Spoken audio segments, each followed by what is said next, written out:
Hi hello, ഇന്ന് ഞാൻ എളുപ്പത്തിൽ തയ്യാറാക്കാൻ പറ്റിയ നല്ലൊരു അടിപൊളി പാൻ കേക്കിൻ്റെ റെസിപ്പിയാണ് നിങ്ങളുമായിട്ട് ഷെയർ ചെയ്യുന്നത്. അപ്പോൾ എളുപ്പത്തിൽ തന്നെ തയ്യാറാക്കാൻ പറ്റുന്ന നല്ലൊരു പാൻ കേക്കിൻ്റെ റെസിപ്പിയാണ്. സോഡാപ്പൊടിയൊന്നും ചേർക്കാത്ത ഈ പാൻ കേക്ക് ഉണ്ടാക്കുന്നത് എങ്ങനെയാണ് നമുക്ക് നോക്കാം. അതിന് മുമ്പ് എൻ്റെ ചാനൽ ആദ്യമായിട്ട് കാണുന്ന കൂട്ടുകാരുണ്ടെങ്കിൽ ഒന്ന് സബ്സ്ക്രൈബ് ചെയ്ത് ഷെയർ ചെയ്ത് സപ്പോർട്ട് ചെയ്യണേ.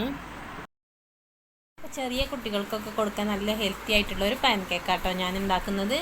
ഇതിനായിട്ട് നേന്ത്രപ്പഴം എടുത്തിട്ടുണ്ട്. നേന്ത്രപ്പം പഴം കട്ട് ചെയ്തെടുത്തിട്ടുണ്ട്. ഇത് നമുക്കൊരു മിക്സി ജാറിലേക്ക് ഇട്ട് കൊടുക്കാം. ഇതുപോലെ തന്നെ ഈത്തപ്പഴം കൂടി ഞാനിതിലേക്ക് ചേർത്ത് കൊടുക്കുന്നുണ്ട് കേട്ടോ.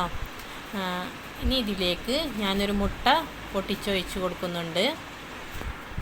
ഇനി ഇതിലേക്ക് ഒരു 2 സ്പൂൺ പഞ്ചസാര കൂടി ചേർത്ത് കൊടുക്കാം. നിങ്ങൾക്ക് മധുരത്തിനനുസരിച്ച് ചേർത്ത് കൊടുക്കാവുന്നതാണ്. ഈ മധുരമൊക്കെ ഒന്ന് ബാലൻസ് ചെയ്യാനായിട്ട് ലേശം ഉപ്പ് കൂടി ചേർത്ത് മിക്സിയിൽ നന്നായിട്ടൊന്ന് അടിച്ചെടുക്കാം.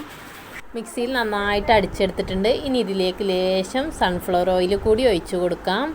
ഇതൊന്ന് ലൂസായി കിട്ടുന്നത് വരെ ഒന്ന് സൺഫ്ലവർ ഓയിൽ ഒഴിച്ച് പാകാക്കിയെടുക്കാം. ഇപ്പോൾ ദാ ഈ ഒരു ഇതിലാണ് കിട്ടിയിട്ടുള്ളത് കേട്ടോ. ഇനി ഇതിലേക്ക് മൈദ ചേർത്ത് കൊടുക്കാം. ഇതിലേക്ക് ഞാൻ 1 കപ്പ് മൈദ കൂടി ചേർത്ത് കൊടുക്കുന്നുണ്ട്. ഇനി ഈ മൈദ ഇതിലേക്കിട്ട് ഒന്ന് ഇളക്കി കൊടുക്കാം.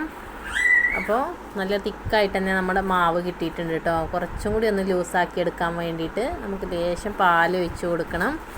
ഇതിലേക്ക് നിങ്ങളുടെ കയ്യിൽ നട്ട്സൊക്കെ ഉണ്ടെങ്കിൽ ചേർത്ത് കൊടുക്കാവുന്നതാണ്. കുഞ്ഞു മക്കൾക്കൊക്കെ നല്ല ഹെൽത്തി ആയിരിക്കും. ഇതാ ഞാനിതൊന്നുകൂടി ലൂസാക്കി എടുക്കാൻ വേണ്ടിയിട്ട് ഒരു റൂം ടെമ്പറേച്ചറിലുള്ള പാൽ കൂടി ഇതിലേക്ക് ചേർത്ത് കൊടുക്കുന്നുണ്ട്.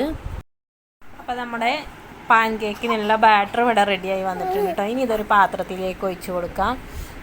മിക്സി ജാറിൽ നിന്ന് ഞാനൊരു പാത്രത്തിലേക്ക് മാറ്റി കൊടുത്തിട്ടുണ്ട്. ഇനി ഇത് ഒന്ന് വേവിച്ചെടുക്കാനായിട്ട് ഒരു പാൻ അടുപ്പത്ത് വെച്ചിട്ടുണ്ട്.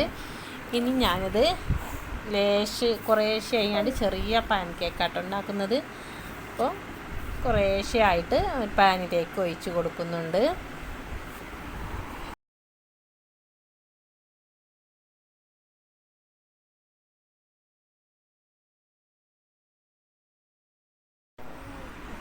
അപ്പോൾ നമ്മുടെ പാൻ കേക്ക് നല്ല സോഫ്റ്റ് ആയിട്ട് തന്നെ വെന്ത് വന്നിട്ടുണ്ട്. ഒരു ഭാഗം വെന്ത് വന്നതിന് ശേഷം ഒന്ന് മറിച്ചിട്ട് കൊടുത്ത് വേവിച്ചെടുക്കാം. അപ്പോൾ ഒരു ഭാഗം നന്നായി വെന്ത് വന്നതിന് ശേഷം മറ്റേ ഭാഗം ഒന്ന് മറിച്ചിട്ട് കൊടുത്ത് വെന്ത് വന്നിട്ടുണ്ട് 2 ഭാഗവും. അപ്പോൾ ഇനി ഇത് വേറൊരു പാത്രത്തിലേക്ക് മാറ്റി കൊടുക്കാം. അപ്പോൾ തേൻ ഒഴിച്ചും ഷുഗർ സിറപ്പ് ഒഴിച്ചൊക്കെ കഴിക്കാൻ പറ്റിയ നല്ലൊരു പാൻ കേക്ക് തന്നെയാണിത്. എല്ലാവരും ഇതുപോലെ ഒന്ന് ട്രൈ ചെയ്ത് നോക്കണം.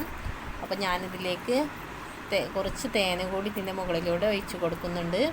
അപ്പോൾ കുഞ്ഞു മക്കൾക്ക് വരെ കൊടുക്കാൻ പറ്റിയ നല്ല ഒരു അടിപൊളി ഹെൽത്തി ആയിട്ടുള്ള പാൻ കേക്ക് തന്നെയാണിത്. എല്ലാവരും ഇതുപോലെ ഒന്ന് ഉണ്ടാക്കി നോക്കുക.